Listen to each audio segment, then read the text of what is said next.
Welcome to Comment with me, George Galloway, here on Press TV, still the voice of the voiceless. This is the big conversation, this is the great debate. But it can only be a debate if you join in. That's why, above all, I need your telephone calls. If you call us, we'll call you back. Establish a clear line.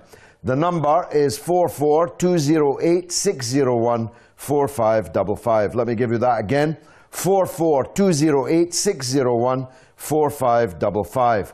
You call us, we'll call you back. And remember, if you get on the television with me, the volume on your television has to be at 0, or no one will understand either of us, and I'll have to move swiftly on. You can also SMS the show on 447800008066, or you can email me at comment@presstv.co.uk. And don't forget that we're on Twitter, and you can communicate with us that way too. Comment_Press TV. Comment_Press TV.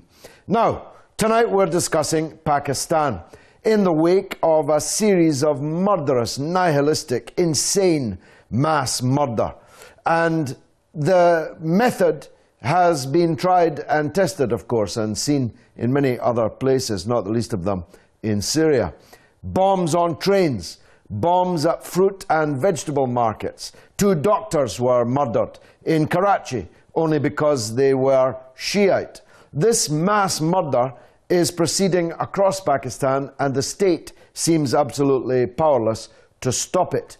And if you look at the bomb in Islamabad, in which more than 20 people died and dozens, maybe scores, were horrifically injured in the fruit and vegetable market, you can see not just that the target is absolutely, utterly, by definition, indiscriminate, it is also targeted at the very poorest people in the country. The people who have nothing to do with the politics of Pakistan, who are powerless to affect the politics of Pakistan, but who were cut down and murdered by the bomb that was planted there.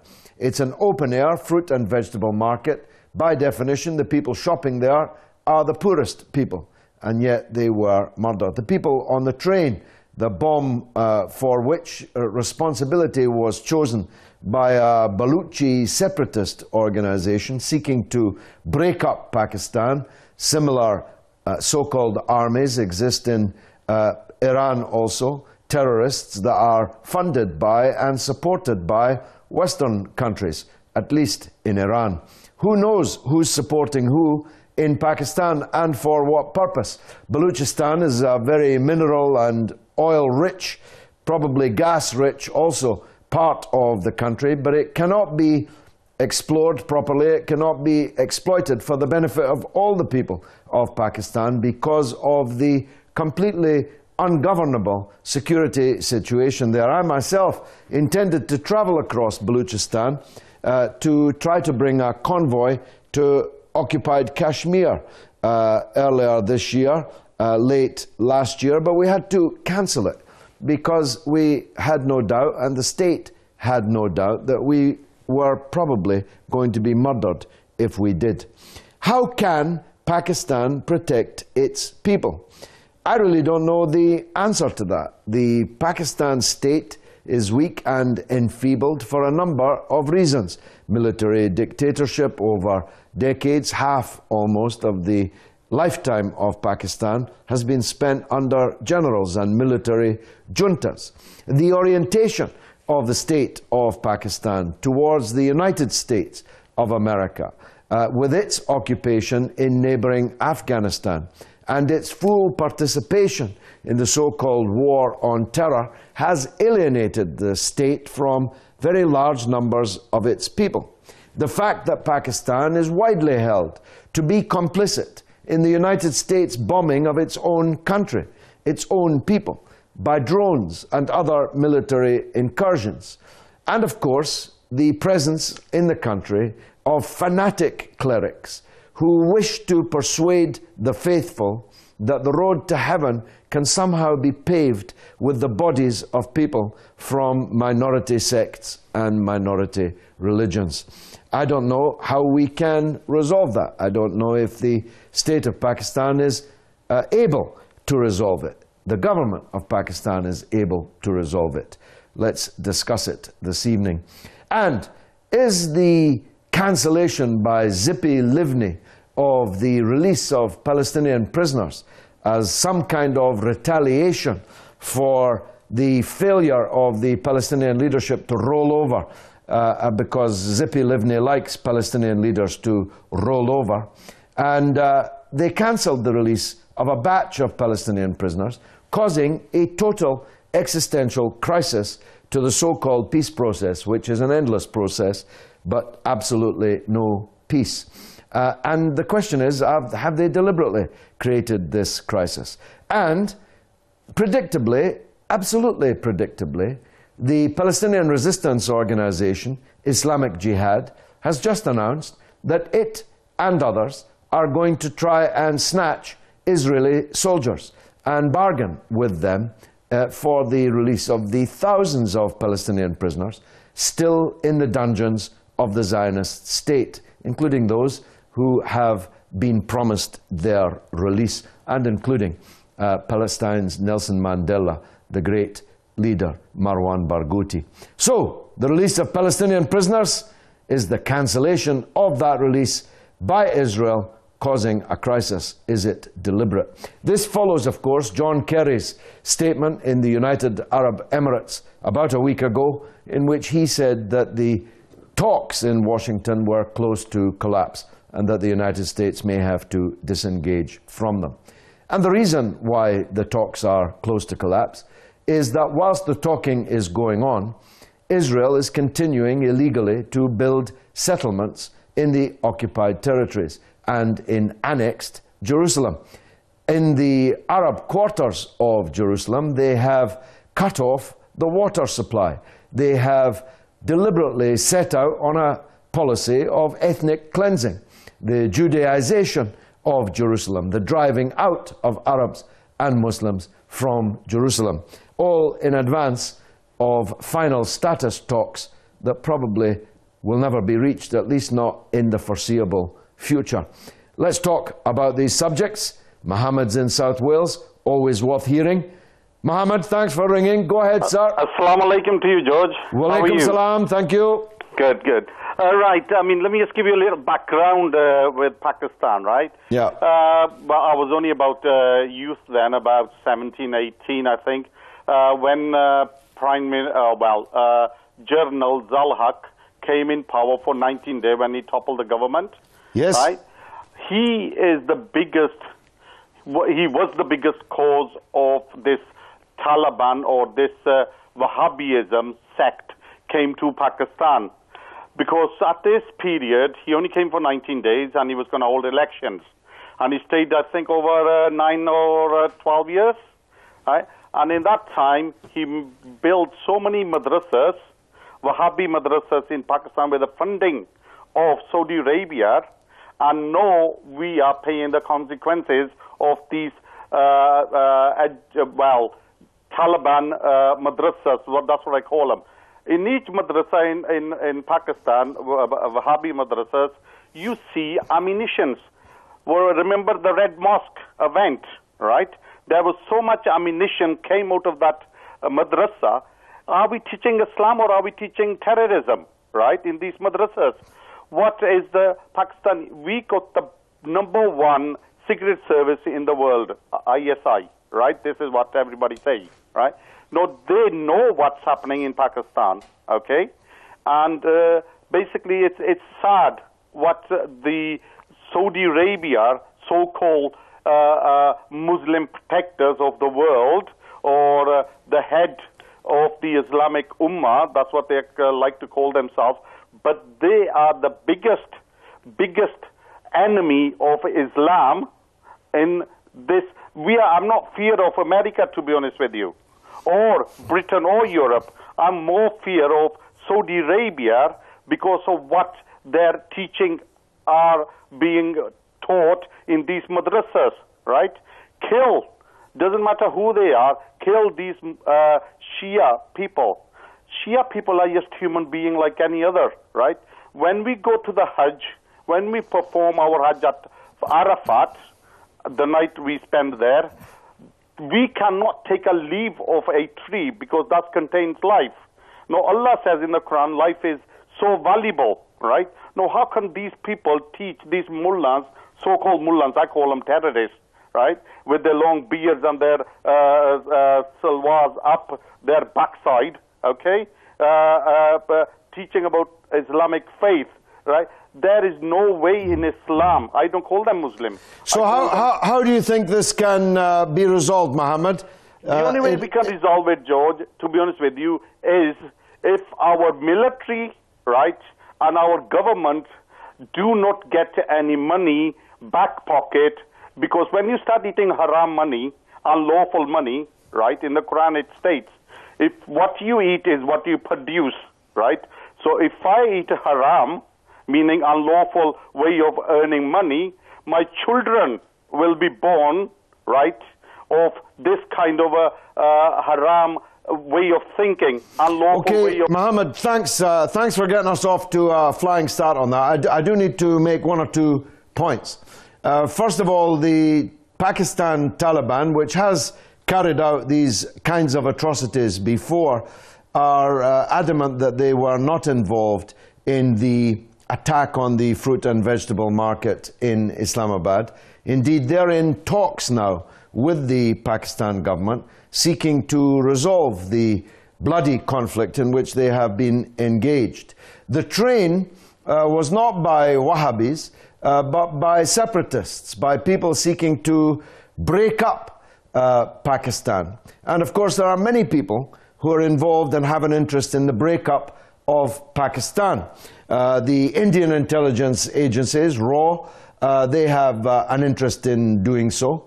The gangster mafia chief in Edgware, outside London, the head of the so-called MQM, he has an interest in breaking up Pakistan. Indeed, almost daily calls for that breakup. And there could be others. But the mass murder on the train and the mass murder in the market are hallmarks of this nihilistic violence that in Syria is undoubtedly being carried out in the name of this extraordinary and very, very narrow interpretation of Islam, which somehow teaches people that you can get to heaven by murdering other people, even other Muslims, never mind any other religions. Mohammed, thanks for the call. Derek is on the line from Palestine, occupied Palestine. Derek, welcome to the show. Thank you very much. Thank you. Go ahead, sir. Okay, well, just two different comments. One on Pakistan. I think before you look at a solution to the problem, I think you should look at the cause of the problem. And I think it would be who is causing the problems. Everybody knows that one of the British tactics has always been divide and conquer. And I think that could be part of what's actually happening in Palestine or in Pakistan at the moment. You have a situation where they're dividing between the Sunni and the Shia and between the Christians. And they're trying to divide the country, like you were saying, divide the country up and make it that they can influence policy much easier. And I think this is the problem in Pakistan at the moment. You have this situation where outside influences are trying to cause problems and then they can dictate policy within the country. Okay, tell me something about the crisis now where you are in occupied Palestine, Derek. Well, I'm in Gaza at the moment, and just as I was hanging on the phone for you, we lost power. This is a regular thing here in Gaza. We have power again until tomorrow. But the situation in Palestine at the moment, you've had a situation where the Israelis refused to release the prisoners, even though they said they would. And I think this is a deliberate tactic to sabotage the peace talks. Because one thing the Israelis do not want and have never wanted is definite borders. They have never claimed, they're the only country in the world that has not defined their borders. And they continuously move them into Palestine, Lebanon, Syria, and even part of Saudi Arabia, which most people don't even know that they occupy islands off Saudi Arabia. And this is their tactic, is to refuse to negotiate, and as long as they are not negotiating, then they can occupy more and more land. Even today, they have announced that they're going to occupy more, or that they are taking more land in Bethlehem. Well, so of course, Derek, even while they've been negotiating, they have continued to take more and more land. It's not that they are not prepared to negotiate, it's that they're not prepared to reach a conclusion to those negotiations. In fact, endless talks, meaningless, resultless talks are their stock in trade. Derek, take care of yourself in Gaza. Izza is on the line from Nigeria. Izza, welcome to the show. Izza, are you there? No, we lost that. We're talking about the crisis that has been created. Seems that there's always a crisis, but been created by the decision announced by Tzipi Livni, but on behalf of Netanyahu, that the promise that they made to induce the Palestinian negotiators to go to Washington, a promise that was underwritten by the government of the United States, has been unilaterally broken. They will not now free those prisoners, creating a real crisis and a real motive to Palestinian resistance organizations to seize Israeli soldiers and trade them for a far larger number of Palestinian prisoners. Izza is on the line. We've finally got him back in Nigeria. Go ahead, sir. Hello, George. Good evening. Good evening to you, sir. Go ahead. Okay. I want to speak a little bit about the issue in Pakistan. Yeah. It's an issue of impunity, the level of impunity that's going on there. I understand that the group, the Lashkar and Jangwi, which are based in the Lahore, probably they have the sympathy of the government. And the issue, between the Shia and the Sunni Muslims, it's not something that can be resolved with violence. There must be this point where the two groups or the two, school of thought should find a way to coexist as one. Back here in Nigeria, there is an issue of the Boko Haram, which is these are time bombs, that have existed over the years. So the issue of the Lashkar and Jangwi, and the annihilation of the Shiite Muslims, it's not an issue that can be resolved, with killings. There has to be a point where, government should step in, and government should not have for any group, whether you are a Shiite Muslim or you are a Sunni Muslim or whatever. And also there is the issue of Taliban in Pakistan. Taliban have, the sympathy of some Pakistani citizens. So the government has to come in, the institutions of government, the police and the security agencies should make sure that people who commit crime against humanity are brought to book. Well, look, Ezra, we have to.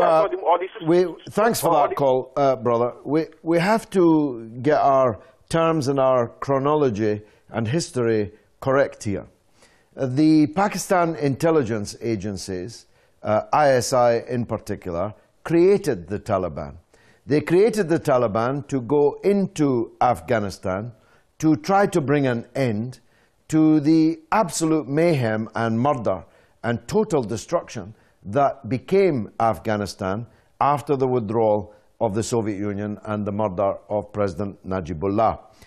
People aping the Afghan Taliban then emerged in Pakistan, inevitably.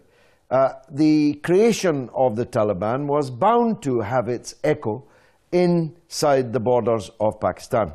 The government of Pakistan has been following, under all parties, a pro-American war on terror strategy, including collaborating with the United States in the bombing of their own country. I mean, in Catch-22, the great novel, peerless novel, the commander, Milo Minderbender, rents out his own air force to bomb his own soldiers in order to make some money from it. It was extremely funny, deepest satire, but it's actually happening in Pakistan. The government of Pakistan is encouraging and facilitating attacks on their own country by the United States of America that it continues to insist is its closest ally. So the policy of governments of Pakistan is deeply flawed and bound to lead to greater support for this Pakistan Taliban. But I repeat myself, I don't believe that the attack in Islamabad was the Pakistan Taliban. I know that the attack on the train in Baluchistan was not the work of the Taliban. Neither had it anything to do with sectarianism. Neither did the bomb in Islamabad have anything to do with sectarianism. This was just mass murder in a simply unfathomable kind, attacking the very poorest of your own people for no discernible political purpose at all, which makes me think that there may be more to at least the Islamabad bombing than currently meets the eye. Farida is in London. How can Pakistan protect its people, Farida? Yes. Go ahead, sister. Hello, George. Yes, you're on the air. Good evening, George. Good evening, madam. Go ahead.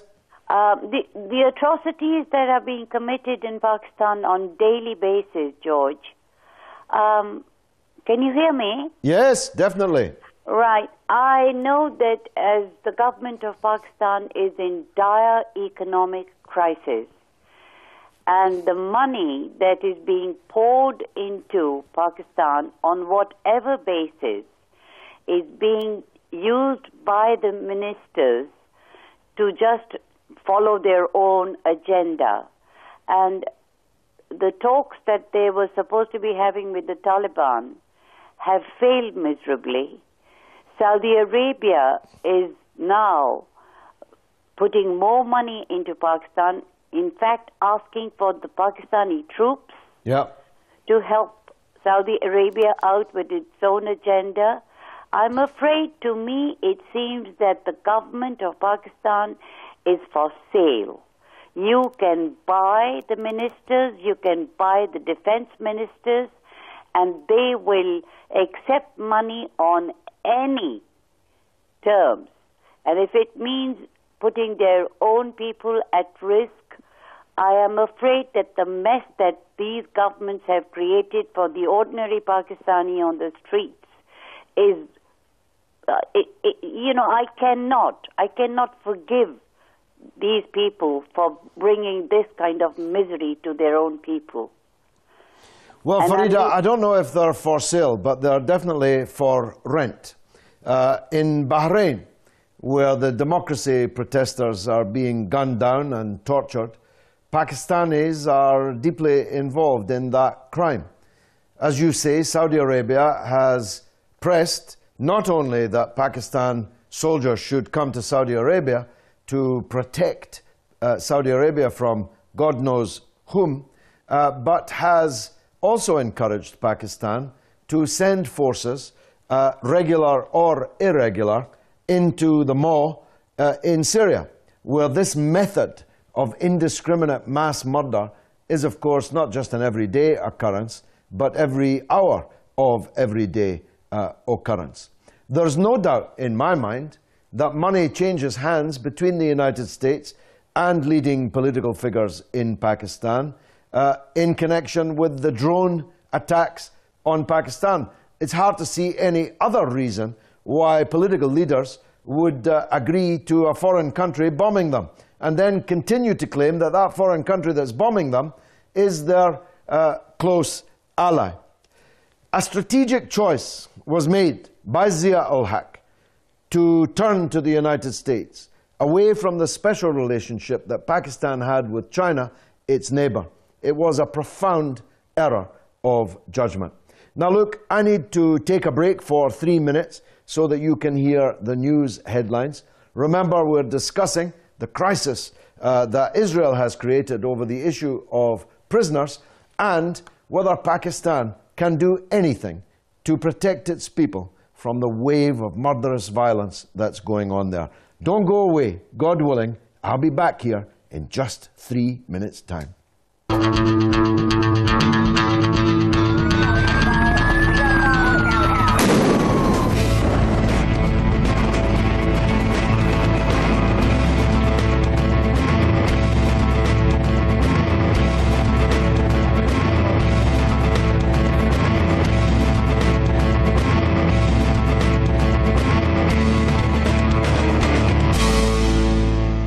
Welcome back to Comment with me, George Galloway, here on Press TV. Definitely still the voice of the voiceless. Comment is the big conversation. It's the great debate.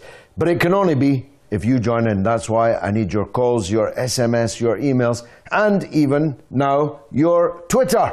So please get busy. Tonight we're discussing the crisis in Palestine, caused at least proximately by the decision announced by that paragon of ill virtue, Zippy Livni, that the promised release of Palestinian prisoners would not now take place, even though that was one of the important bases on which the Palestinian Authority went to Washington for these long and fruitless negotiations in the first place. The resistance group Islamic Jihad has announced that it is now on the lookout for Israeli soldiers to snatch and exchange for those prisoners. Another Shalit affair would appear perhaps to be in the offing. And of course, every day of every week, Israel continues to commit crimes against international law and against humanity. The continuing paving over the occupied territories is well known around the world, and nobody lifts a finger to stop it. Every week, it appears, Israel announces hundreds of more units for settlers in occupied Palestinian land, and still they're subject to no sanction or punishment of any kind. And the ethnic cleansing of Jerusalem has been proceeding apace for a long time, but has now reached the extraordinary situation where for more than a month, all water to the Palestinian residents in Jerusalem has been cut off. Can you imagine if any other country willfully cut off water supplies to people living under its military occupation? Can you imagine the trouble that that would cause in the world? Can you imagine the Security Council? Can you imagine all the talk of cuts and sanctions that would inevitably ensue? Imagine if Russia were to cut off essential supplies to parts of its country because of its policy towards those parts of the country. We would never hear the end of it. Yet nobody, even I, did not know until this evening that for an entire month, Jerusalem Arab Palestinian residents have been cut off of all water. It's really unbelievable. Baz is in Los Angeles. Well, Baz, it's good to hear from you again. Is Israel deliberately causing a crisis? Hi, George. Thanks for having me on again. Great to hear from you. Go on. Well, we can speak for hours about the nuances. We can speak for, 60 years of nuances about what's happening between Israel and the Palestinians. But, again, the main point of all this is that Israel doesn't want peace. It doesn't want a Palestinian state. It wants land. It wants all the land from its current border all the way to Jordan, and it wants to ethnically cleanse all that land of any Arab and any Palestinian. So, there's really not much more to say about it beyond that. What's happening now in East Jerusalem, I think, is just, a strategy to kind of Gazify that area. Yeah. There's been a drought recently in that part of the world, and they're trying to divert the water resources to their own settlements. Do you know, Baz, that 1 mile from East Jerusalem, just 1 mile, in Ma'ale Adumim, which they call a settlement, but which is in fact like Beverly Hills, the water sprinklers for the lawns and the beautiful flowers and the deep and beautiful swimming pools are going full scale. There's absolutely no reduction at all in water consumption in illegal settlements, not 1 mile from the pictures that you've just seen of the Jerusalem residents without water at all. Do you know? Well, yeah, that's exactly right. But there's plenty of water for the people in Gaza, too. There's plenty of water for everybody. But as part of their long-term plan is, they want these people to leave. So they've basically turned Gaza and now it looks like Eastern Jerusalem into a kind of Warsaw ghetto to inflict so much misery on these people, to either get them to leave willingly or, they're perfectly happy to have them wither away and die in any way. I mean, their ultimate strategy is to get rid of these people. Well, so one way or another, they've got to go. The comparison you make, Baz, is an extremely powerful one. It's a controversial one, but I believe it's an accurate one. What I else know that, is, George. That's why I said it. This is a very dire situation. What else? What other comparison can we make? Exactly. What else is Gaza but a Warsaw ghetto? And when the people, the heroes of the uprising of the Warsaw ghetto, who decided they'd rather die on their feet than live on their knees, desperate for food and water, rose up and tackled their besiegers, those who were keeping them in that Warsaw ghetto. They were rightly hailed and are remembered in history as freedom fighters, as heroes. Yet the Palestinians, when they rise up out of their Warsaw ghetto, are called terrorists in your country and in my country, never mind in the country that's doing the besieging. Well, it's a crime against humanity, George. There's no other way to describe it. I can't comprehend the misery that those people have been undergoing for all these last decades. No food, no water. That the Israelis have basically put them on a daily calorie count, only letting enough food from the UN to go in to keep these people barely alive. Yeah. No proper sewage. No electricity. How can we live like that? I mean, I'd ask the people in the United States, in the UK, in Western Europe, or anywhere else in the world to live like that just for one day. Well, Baz, the United Nations said about a month ago, maybe two, that Gaza was close to being unfit for human habitation. The question is, what are they doing about it? Nothing. That's right, George. It just makes me sad to be part of, this kind of behavior, And I've got to add a postscript, Baz. The junta in Egypt have decided to compound all of this misery by locking the gates, destroying the tunnels, doing Israel's work in murdering the Palestinians, nearly 2 million of them, in Gaza. Make a comment about Egypt, George. Yeah, go on. The Egyptian people thought that they had been successful in overthrowing their dictator. And the wool has been pulled over their eyes because the United States has basically replaced one dictator for another. And they're no different. They've replaced one Caesar for another. And so the Baz, Egyptian people... Baz, more fool those idiots who, in the name of secularism or leftism, supported this junta coming to power and pretending that somehow a new Nasser had arrived on the scene.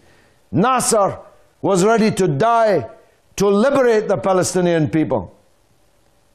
These people in this junta are doing Israel's work in murdering the Palestinian people in Gaza. Money has a strange effect on people, George. U.S. dollars, and, like I said, they replaced one Mubarak for another, a different face, a different name, but it's basically business as usual. Baz, a pleasure to talk to you, as always, out there in Los Angeles. Let's go to Malta. Mario is there.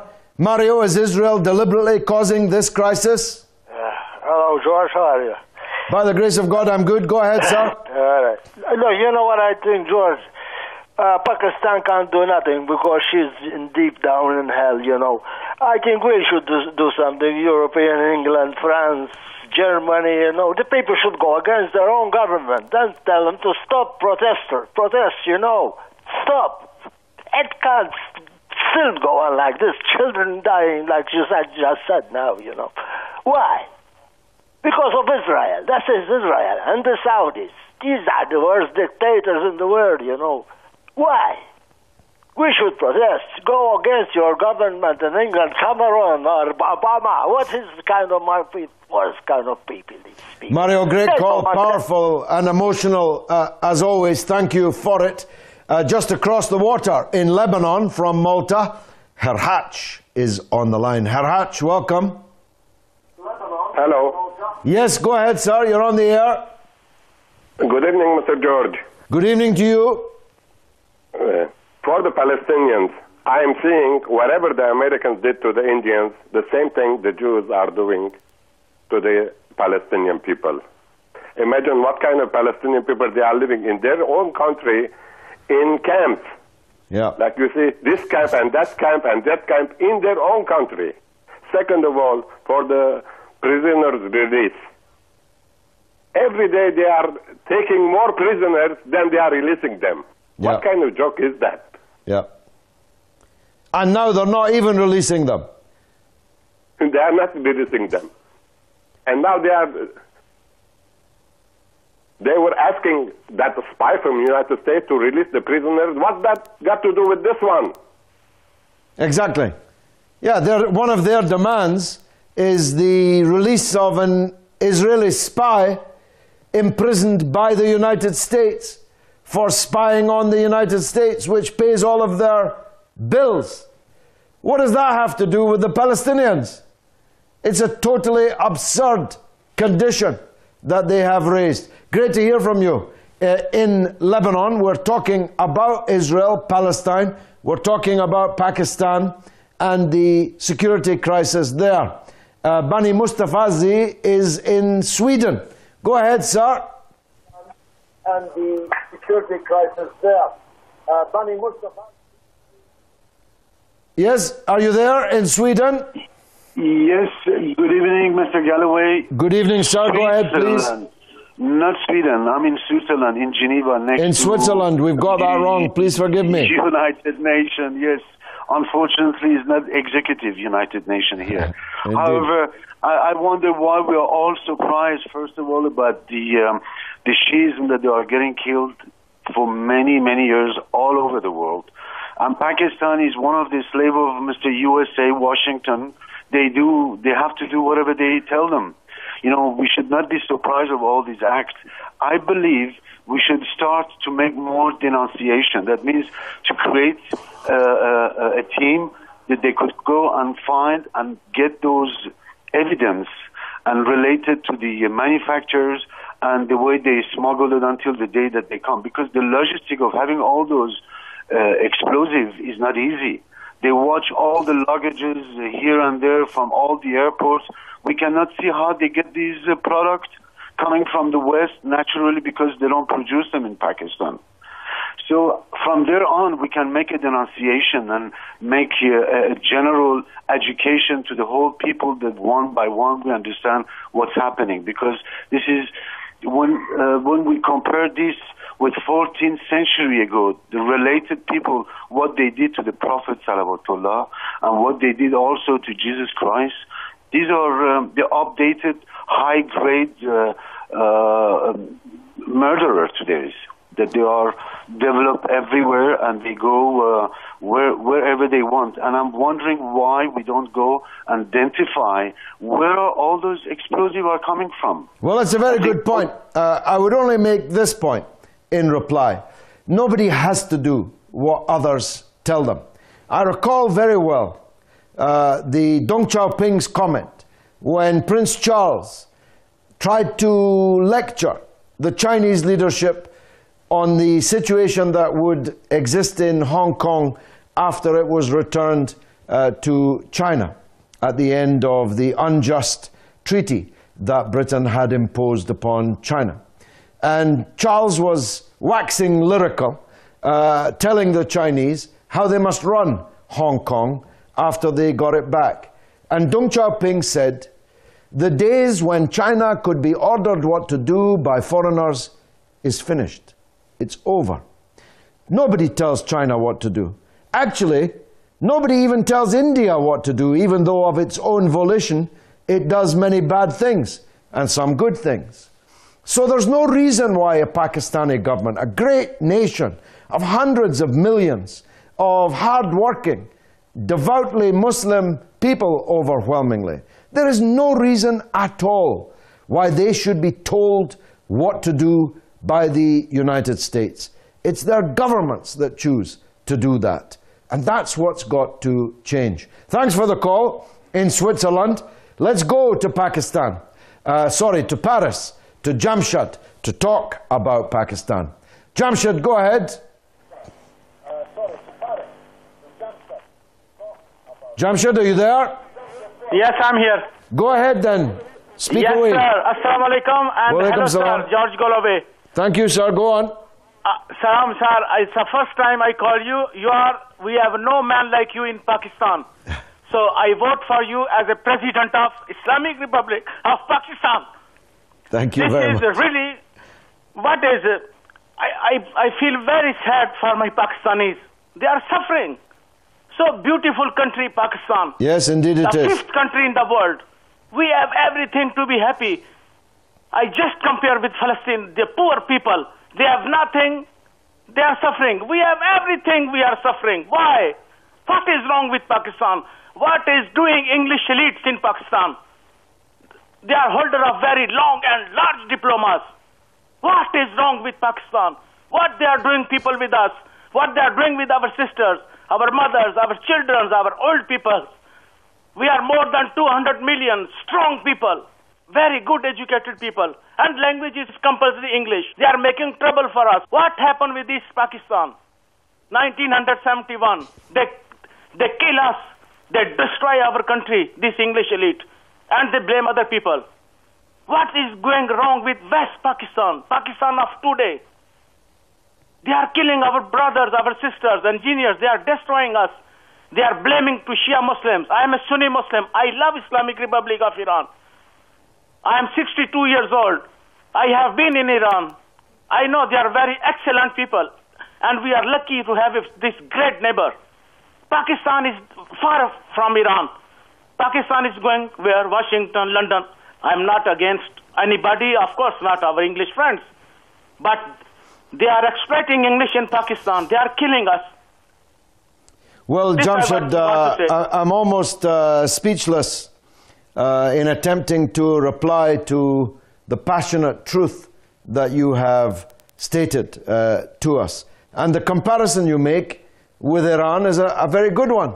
Nobody tells Iran what to do. Iran is developing peaceful nuclear power, but Pakistan already has nuclear power. Pakistan has hundreds of millions of strong, educated, English-speaking people. It has everything.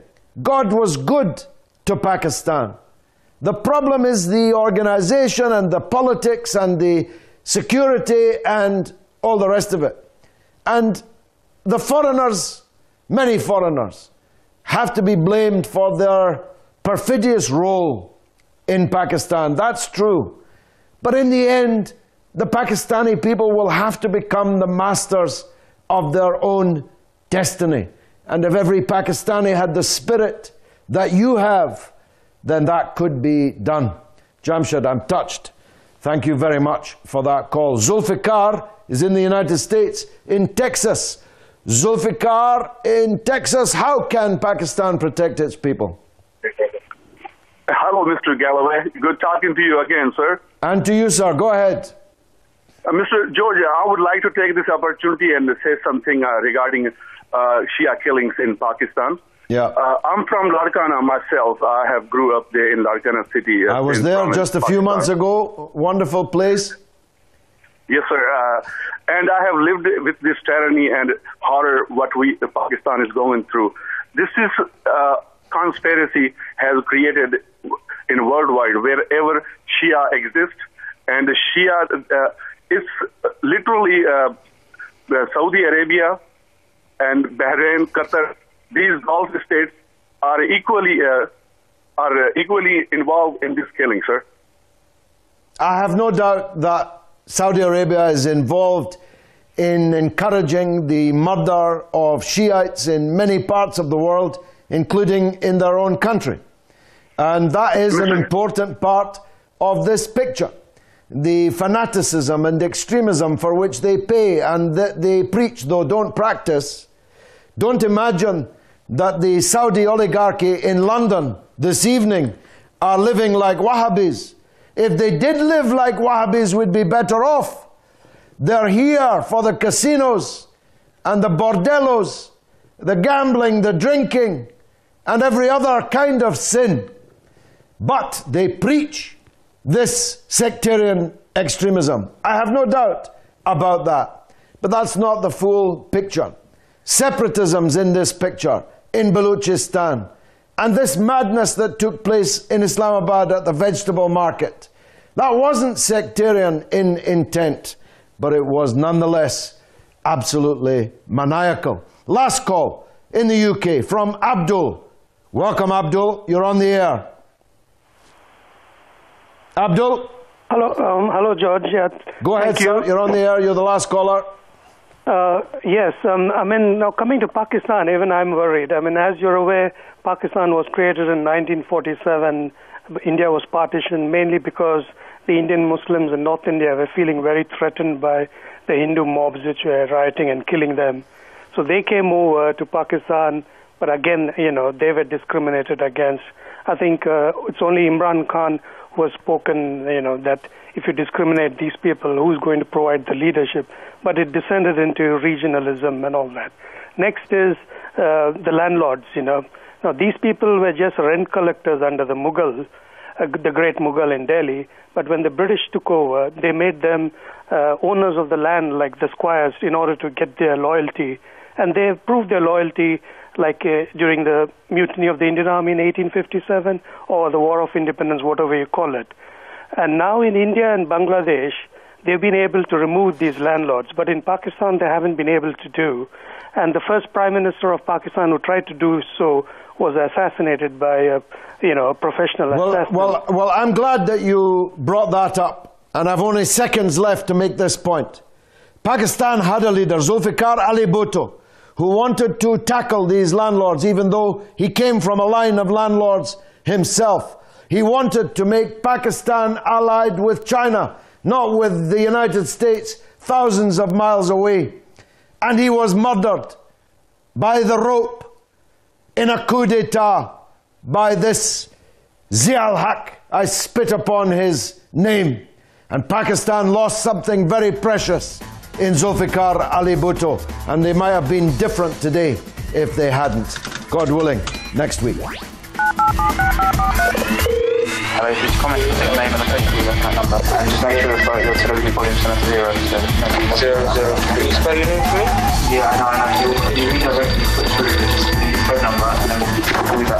Comment, and then can I have your telephone number?